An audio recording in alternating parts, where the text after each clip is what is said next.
नमस्कार,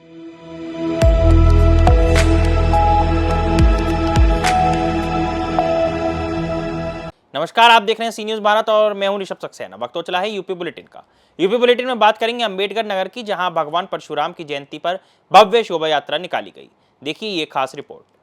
बसखारी बाजार में भगवान परशुराम जयंती के अवसर पर घोड़े और गाजे बाजे के साथ भव्य शोभा यात्रा धूमधाम के साथ निकाली गई, जिसमें बड़ी संख्या में सनातन श्रद्धालु शामिल हुए। शोभा यात्रा में पूर्व जिलाध्यक्ष मिथिलेश त्रिपाठी, ब्लॉक प्रमुख संजय सिंह, चेयरमैन ओमकार गुप्ता, पप्पू दुबे, केसी सिंह, शैलेश पांडे, गिरिजेश दुबे और संदीप पांडे सहित कई गणमान्य लोग मौजूद रहे। अंबेडकर नगर से सी न्यूज़ संवाददाता अजय कुमार उपाध्याय की रिपोर्ट। आगे बात करेंगे प्रयागराज की, जहां पुलिस ने डबल मर्डर केस का खुलासा किया है। देखिए ये खास रिपोर्ट।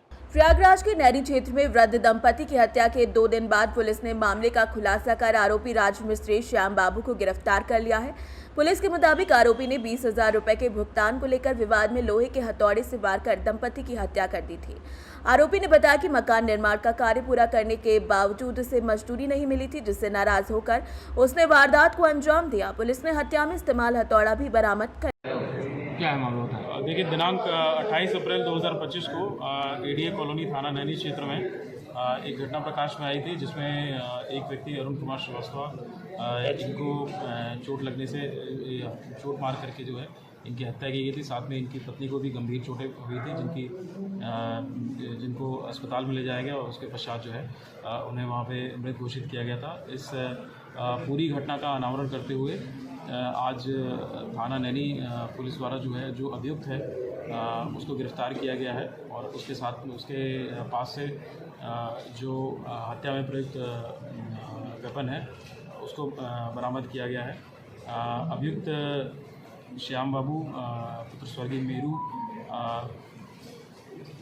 चटकहना गांव थाना क्षेत्र औद्योगिक क्षेत्र का रहने वाला है। जो घटनाक्रम प्रकाश में आया है वो ऐसा है कि ये जो अभियुक्त है कुछ माह पूर्व तक जो विक्टिम्स हैं उनके घर पर सेकेंड फ्लोर बनाने के लिए राजमिस्त्री का कार्य करता था और साथ में ही इसने अपने कुछ मजदूर इत्यादि को जोड़ करके उसका कार्य किया था और करीब 3 माह पूर्व जो है वो वहाँ से अपना कार्य करके गया था और अभियुक्त के अनुसार उसके 20,000 रुपये इनके ऊपर बाकी थे, जिसके लिए जो है 27 अप्रैल 2025 को पहले वो शाम में आया है और इसके बताने के हिसाब से इसको अगले दिन दोपहर में आने के लिए कहा गया है। अगले दिन दोपहर करीब वो 12:15 बजे के आसपास आया है, जिसमें उसको करीब 1-1.25 घंटे बाद आने के लिए कहा गया है। तो जब दूसरी बार ये करीब 1:30 बजे के आसपास उनके मृतक के घर पहुंचा है, तो अभियुक्त के बताने के हिसाब से जब इसने पैसे मांगे हैं तो इसको पैसे नहीं मिले हैं और कुछ अपशब्द कहा गया है और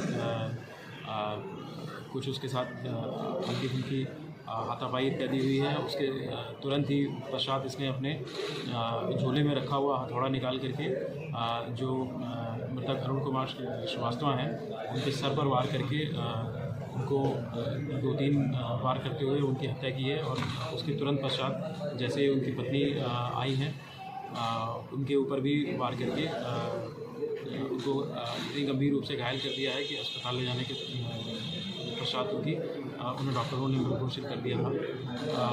जो घटना का पूरा अनावरण है वो सीसीटीवी फुटेज और सीडीआर इत्यादि के आधार पर किया गया है। जब 27 तारीख को ये अभियुक्त मृतक के घर पे आया था तो उसके बाद जब बीच में कुछ ऐसी सीसीटीवी फुटेज मिली है जिसमें कि इसके मुँह पे कोई गमछा वगैरह नहीं है, जिससे कि इसका चेहरा स्पष्ट हुआ है।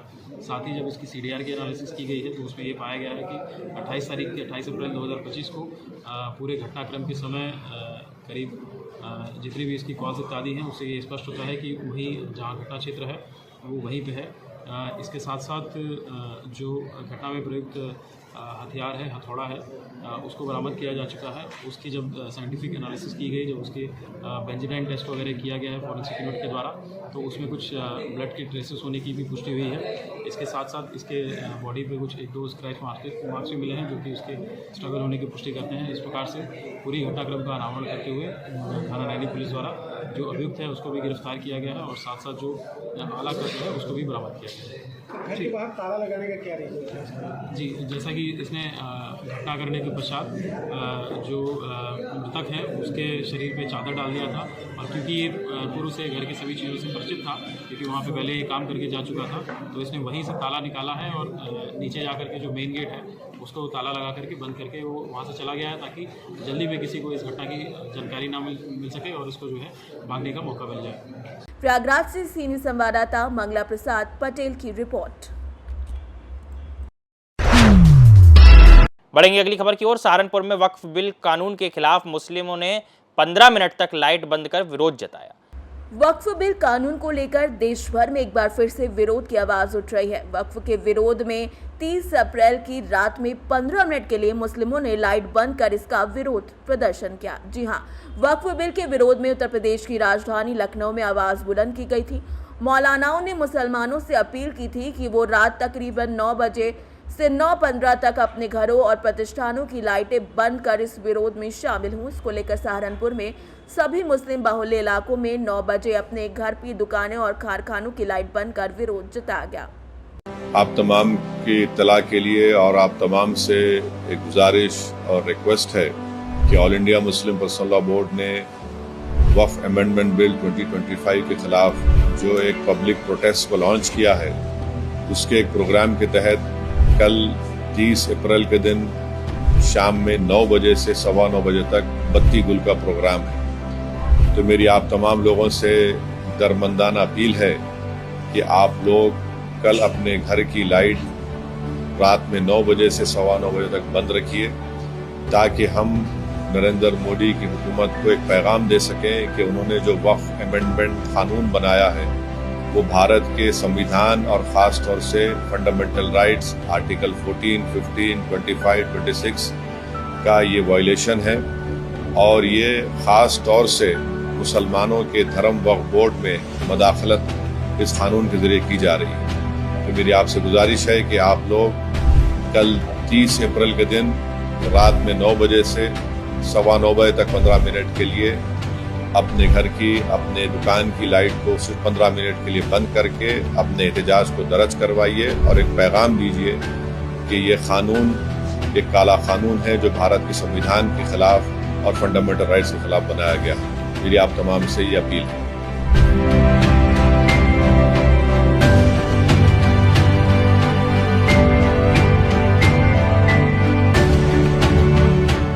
सहारनपुर से सीनियर संवाददाता शाकिर राजपूत की रिपोर्ट। बढ़ेंगे अगली खबर की ओर। शाहजहांपुर में दहेज लोभियों ने विवाहिता को मौत के घाट उतार दिया। क्या कुछ पूरा मामला है, देखिए इस रिपोर्ट में। शाहजहांपुर के रोजा थाना क्षेत्र की पीड़िता सलोनी ने आरोप लगाया कि उसकी भतीजी साहिबा की दहेज के चलते हत्या कर दी गई। सलोनी के मुताबिक साहिबा का विवाह बिना दान दहेज के जमाल पुत्र इलियास से हुआ था, लेकिन विवाह के 1 वर्ष बाद से ही जमाल उसकी पहली पत्नी ससुर इलियास, सास शाकिरा और साथ ही साथ ननद मुन्ना बेगम मोटरसाइकिल और नकद दहेज की मांग करने लगे। आर्थिक स्थिति खराब होने के बावजूद भी पीड़िता ने तकरीबन 1 लाख रुपए से ज्यादा दिए, फिर भी प्रताड़ना जारी रही। 30 अप्रैल को जब साहिबा 3 माह की गर्भवती थी, तब उसे जबरन गर्भपात की दवा खिलाकर मौत के घाट उतार दिया गया। पीड़िता ने थाने में शिकायत दर्ज कराई, जिस पर प्रभारी निरीक्षक धर्मेंद्र गुप्ता ने मौके पर पहुंचकर जांच शुरू कर पोस्टमार्टम रिपोर्ट के आधार पर आगे कार्यवाही करने का आश्वासन दिया है। हमारा नाम सलोनी है। गांव आपका? गांव कटिया। थाना रहुजा। जिला शाहजहांपुर। क्या मामला है पूरा बताओ। मामला जो था, हमने अपनी लड़की की शादी करी, भतीजी की। नाम उसका नाम साहिबा। कहाँ शादी की थी? शादी मिस्रीपुर में। मिस्रीपुर में किसके साथ? जमाल साथ। फिर उसके बाद क्या हुआ? शादी कितने दिन हो गए लगभग? शादी 4 साल हो गए लगभग, और हमने खाली निकाह करा, वो पैसे मांगते रहते। खाली आपने निकाह किया था, दान दहेज नहीं दिया था? नहीं, दान दहेज कुछ भी नहीं दिया। बाद में वो कह रहे थे मोटरसाइकिल दो, दहेज दो, जेब दो, 1,10,000 रुपया हमने अभी जल्दी दिया था। और देने के बाद में 3 महीने के बच्चा था, उन्हें लोगों ने जो थो सबने मिलके दवाई खिलवा दी भतीजी को और मार डाला। आपकी भतीजी क्या नाम है? साहिबा। किसने मार डाला? जमाल ने। और साकिरा और चंदा और मुन्ना और रियाज। तो इन्होंने क्यों मार डाला दवा खिला के? इन्होंने इसलिए मार डाला कि हम गरीब लोग थे, पैसे इसे दे नहीं हमने पाए, तो वो कह रहे थे कि हम बच्चा नहीं रखेंगे, नहीं दहेज लेके आओ। शाहजहांपुर से सीनियर संवाददाता फसाद खान की रिपोर्ट। बुलेटिन के अंत में बात करेंगे सीतापुर की, जहां परिवहन विभाग की लापरवाही सामने आई है। क्या कुछ पूरा मामला है, देखिए इस खास रिपोर्ट में।